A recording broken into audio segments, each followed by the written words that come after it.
C'est grâce aux plantations de café cacao que le président ivoirien Félix Houphouët-Boigny s'est bâti une immense fortune. Quand il meurt en 1993, le magot d'Houphouët-Boigny est estimé entre 7 et 11 milliards de dollars.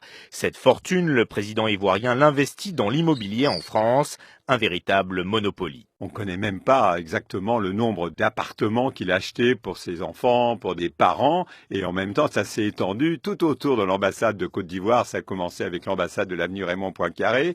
Ils ont racheté tous les immeubles autour, des hôtels particuliers.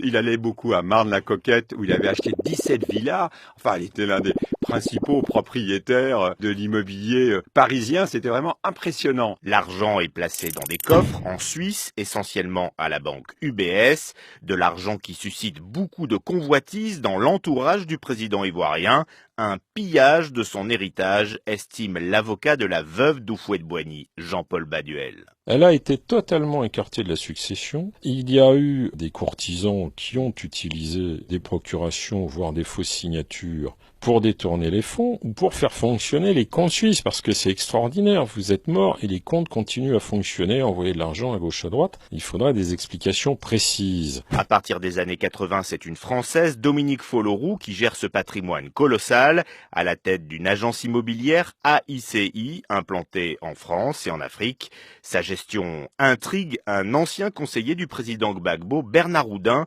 qui dit avoir retrouvé la trace de virements effectués depuis un compte UBS d'Houphouët-Boigny. Il y a à peu près l'équivalent de 24 millions de francs français qui sont transférés entre le compte d'Houphouët-Boigny et le compte de Madame Folloroux à l'époque.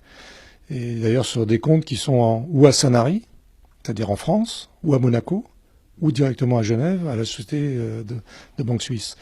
Si c'est la rémunération de ces activités de gestionnaire des comptes du patrimoine d'Houphouët-Boigny, pourquoi ça atterrit sur son compte personnel et pas celui de l'entreprise qui gère? Au début des années 90, Dominique Folloroux épouse Alassane Ouattara, l'actuel président ivoirien. L'influente femme d'affaires Dominique Ouattara est donc devenue la première dame de Côte d'Ivoire. Contacté, son responsable de la communication a refusé de répondre à nos questions.